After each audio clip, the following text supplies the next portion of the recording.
वरहमतुल्लाहि वबरकातुहू। मैं आपका दोस्त, आपका खादिम, आपका भाई मोहम्मद कमरान जिलानी आपसे मुखातिब हूँ। अल्हम्दुलिल्लाह हमारा क्लासेस का जो प्रोग्राम था वो रवां दवा है।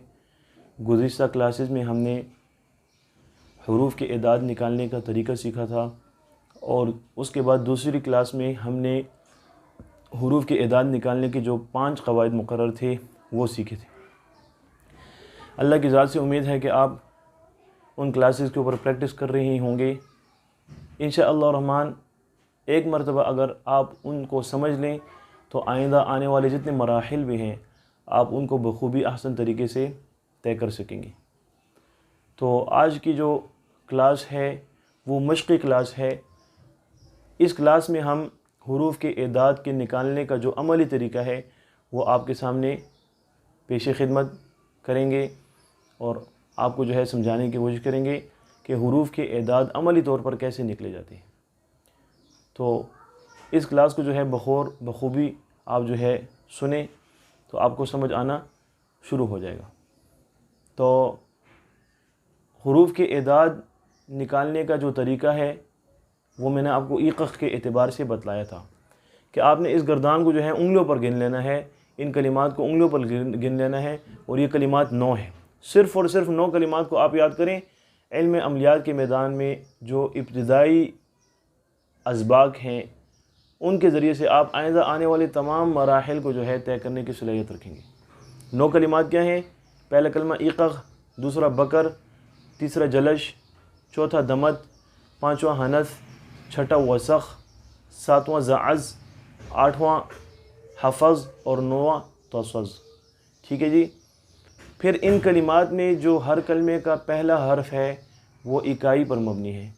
फिर इन कलिमात में जो दूसरे हरूफ हैं वो जो है दहाई पर मबनी है। फिर इन कलिमात में जो तीसरे हरूफ हैं वो सैकड़ा पर मबनी है। फिर इन तमाम कलिमात में नहीं बल्कि सिर्फ़ और सिर्फ पहले कलमे का जो चौथा हर्फ है वो 1000 पर मबनी है और ये सिलसिला 1000 पर जाके रुक जाता है। चूँकि ये हरूफ 28 हैं तो एक एक करके जो है हरूफ के एदाद जब निकाले जाते हैं तो 1000 पर जाके बात रुक जाती है। तो आज जो है हम नामों के या हरूफ के एदाद निकालने का तरीका सीखेंगे अमली तौर पर। और इंशाअल्लाह रहमान अगर आप इस क्लास को बग़ौर सुने, बग़ौर सिमात फ़रमाएँ तो गुज़िश्ता जितनी क्लासेस भी हैं उनकी समझ आपको आ जाएगी। तो हम सबसे पहले जो है लफ्ज़ मोहम्मद के एदाद निकालने की कोशिश करेंगे कि लफ्ज़ मोहम्मद के एदाद कैसे जो है ईक़ के एतबार से निकाले जाते हैं। तो हम सबसे पहले लफ्ज़ मोहम्मद के जो हरूफ हैं उसको मुफ़रदात में लिखेंगे। तो लफ्ज़ मोहम्मद में सबसे पहले मीम आता है, फिर हा आता है, फिर मीम आता है और फिर दाल आता है। तो हमने सबसे पहले गर्दान करनी है। हमें लफ्ज़ मीम के एदाद दरकार हैं तो हमने गर्दान कैसे करनी है? ईक़, बकर, जलश, दमत। तो इस दमत के कलमा में मीम मौजूद है तो हम इसके एदाद कैसे निकालेंगे? तो ये नंबर शुमार के एतबार से चौथे नंबर पर है दमत। तो दाल जो है ये इकाई पर मबनी है और मीम जो है ये दहाई पर मबनी है और ये जो है चौथे नंबर शुमार पर है। तो चौथे अदद का जो इकाई है वो 4 है और चौथे अदद का जो दहाई है वो 40 है। तो मीम के जो एदाद निकलेंगे वो 40 निकलेंगे। ठीक है जी। फिर इसके साथ हा के एदाद जमा करेंगे तो इसी तरह जो है इस गर्दान को करते चले जाएंगे।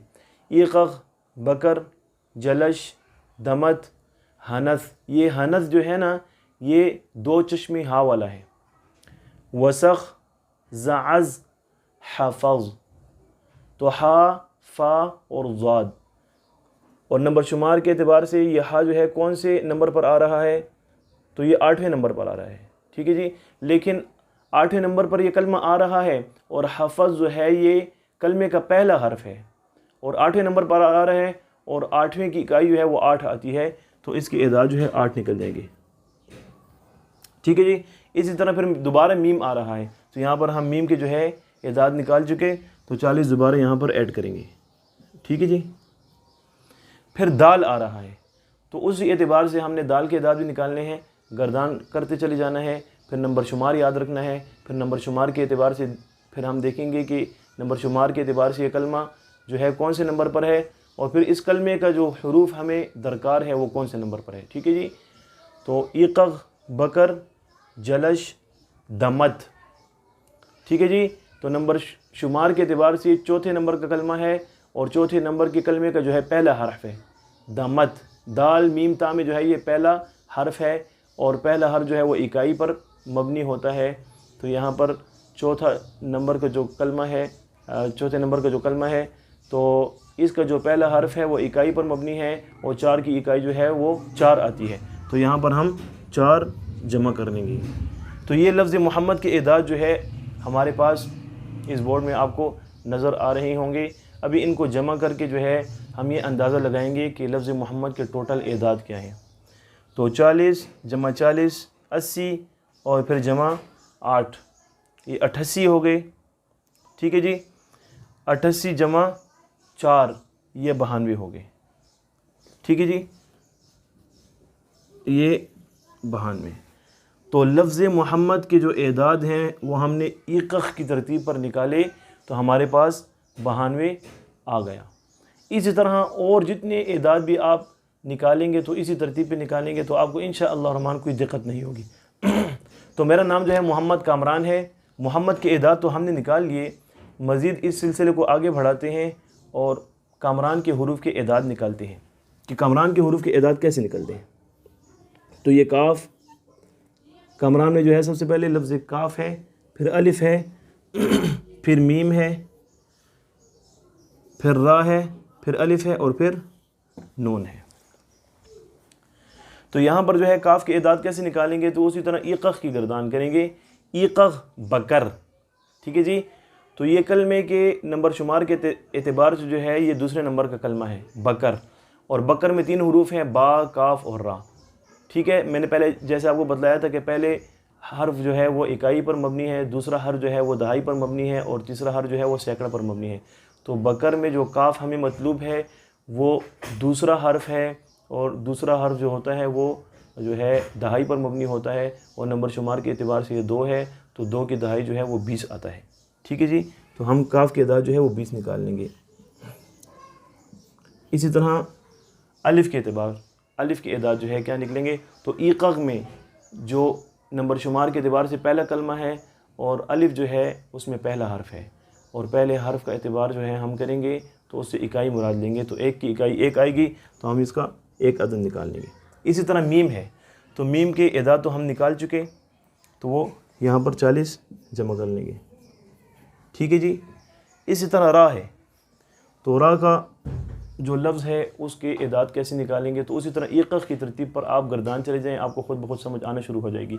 ईक़ग़ बकर, तो ये नंबर शुमार के एतबार से दूसरे नंबर का कलमा है, और दूसरे नंबर का जो कलमा है उसका तीसरा हर्फ है, और तीसरे हर्फ का ताल्लुक़ जो है वो सैकड़ा से होता है।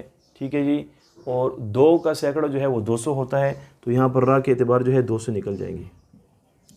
ठीक है जी। इसी तरह अलिफ़ आ रहा है, तो अलिफ़ का अदद 1 ही आएगा।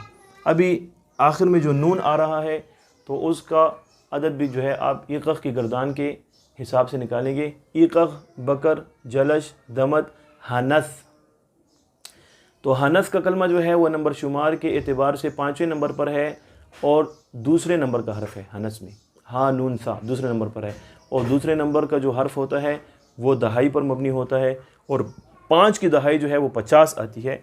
तो नून के जो हर्फ के एदाद हैं वो हम 50 यहाँ पर लिख लेंगे। इंशाअल्लाह रहमान इंतहाई आसान और सलीस तरीका है, इसे आप एक मरतबा समझ जाएंगे तो आपको इल्म एदाद को सीखने का और शौक़ जो है बढ़ जाएगा, और आपको किसी किस्म की कोई दिक्कत नहीं होगी। हर किस्म के मराहिल को आप चुटकियों में तय करने की जो है सलाहियत रखने के काबिल हो जाएंगे।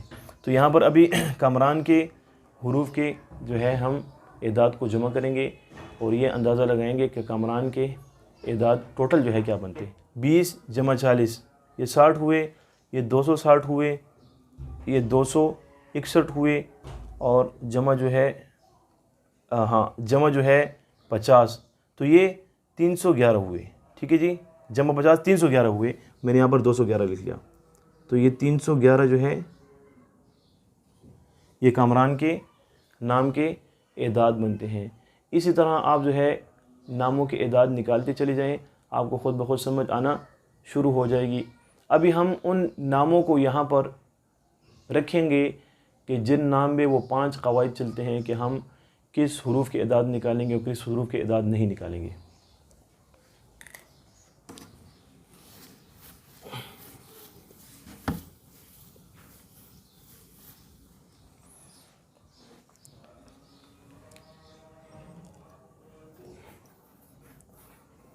मिसाल के तौर पे लफ्ज़ अल्लाह,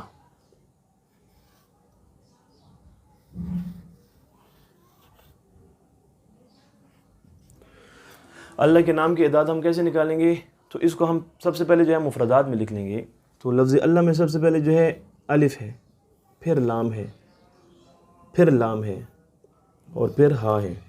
यहाँ पर अभी वही कायदा कुलिया चलेगा जो कि कायदा नंबर 1 था। वो ये था कि जो हुरूफ पढ़ने में आए लेकिन लिखने में ना आए, हम उनके इदाद नहीं निकालेंगे, क्योंकि इल्म अमलियात में जो हुरूफ के इदाद हम निकालते हैं तो उनका एतबार जो है वो तलफ़्फ़ुज़ से नहीं होता बल्कि हुरूफ से होता है। तो यहाँ पर जो अलिफ़ आ रहा है लफ्ज़ अल्लाह में, अल्लाह, ठीक है जी, तो इस लफ्ज़ अल्लाह में जो अलिफ़ आ रहा है उसके इदाद हम नहीं निकालेंगे, बल्कि जो आँखों पर हुरूफ नज़र आ रहे हैं अलिफ़, लाम, लाम और हा, तो उसके इदाद निकालेंगे। तो लफ्ज़ अल्लाह के इदाद कैसे निकालेंगे? तो एक का अदद तो एक ही आता है, ये तो सबको मालूम है। इसी तरह लाम के इदाद कैसे निकालेंगे? तो उसी तरह ईक़ की आप गर्दान करते चले जाएँ। ईक़, बकर, जलश। तो जलश जो है ये तीसरे नंबर का कलमा है नंबर शुमार के एतबार से, ठीक है जी। और फिर इस कलमे का दूसरा हर्फ है और दूसरे हर्फ का ताल्लुक जो है वो दहाई से होता है, ठीक है। तो 3 की दहाई जो है वो 30 बनती है। तो यहाँ हम जो है लफ्ज़ लाम की जो है 30 इदाद निकाल लेंगे। इसी तरह दोबारा लाम आ रहा है तो उसकी भी 30 एतबार इदाद निकाल लेंगे।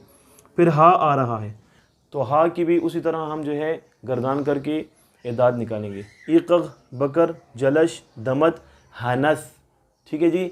तो यहाँ पर नंबर शुमार के एतबार से 5वें नंबर का कलमा है और हा जो है वो इस कलमे का जो है पहला हर्फ है और 5 की इकाई जो है वो 5 आती है। तो हम यहाँ पर 5 अदद लिख लेंगे लफ्ज़ हा के। अब इनको जमा कर लेंगे और टोटल लफ्ज़ अल्लाह के इदाद निकाल लेंगे। तो हमारे सामने लफ्ज़ अल्लाह के इदाद इस स्क्रीन पर नज़र आ जाएंगे। 1 जमा 30 ये 31 हुआ, फिर जमा 30 ये 61 हुआ, फिर जमा 5 ये 66 हुआ। तो लफ्ज़ अल्लाह के जो इदाद हैं वो 66 हुए। यहाँ पर इसकी मश्क करवाने में मेरा मकसद यही था कि इसमें कायदा नंबर 1 चल रहा है तो कायदा नंबर 1 अमली तौर पर आपके सामने आ जाए ताकि आपके जहन में कोई इश्काल न रहे, ठीक है जी। इसी तरह मज़ीद इस सिलसिले को आगे जो है बढ़ाते हैं।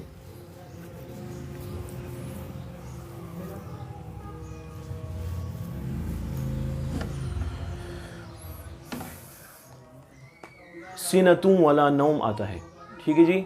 आयतुल कुर्सी में आता है सीनतुम वाला नौम। अब अगर एक शख्स है वो आयतुल कुर्सी के इदाद निकाल कर उसको नकूश में पुर करना चाह रहा है और उसकी तावीज़ बनाना चाह रहा है तो वो फिर सीनतुम वाला नौम के हाँ में क्या करेगा? तो उसमें जो है जैसे कि आपको पता था कायदा नंबर 4 चल रहा था, ठीक है जी। तो इसमें जो है कायदा नंबर 4 चलेगा।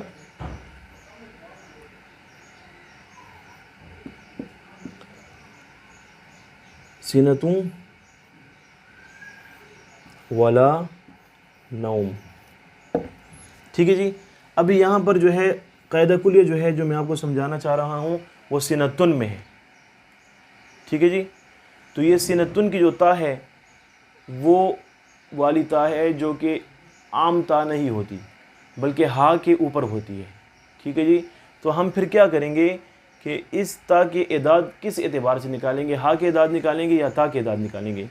तो यहाँ पर हमने कायदा कुली में क्या पढ़ा था कि अगर इस किस्म की ता कलमे के दरमियान में हो तो फिर हम आम ता वाली इदाद निकालेंगे और अगर कलमे के आखिर में आ रही हो इस किस्म की ता तो हम फिर हा के इदाद निकालेंगे।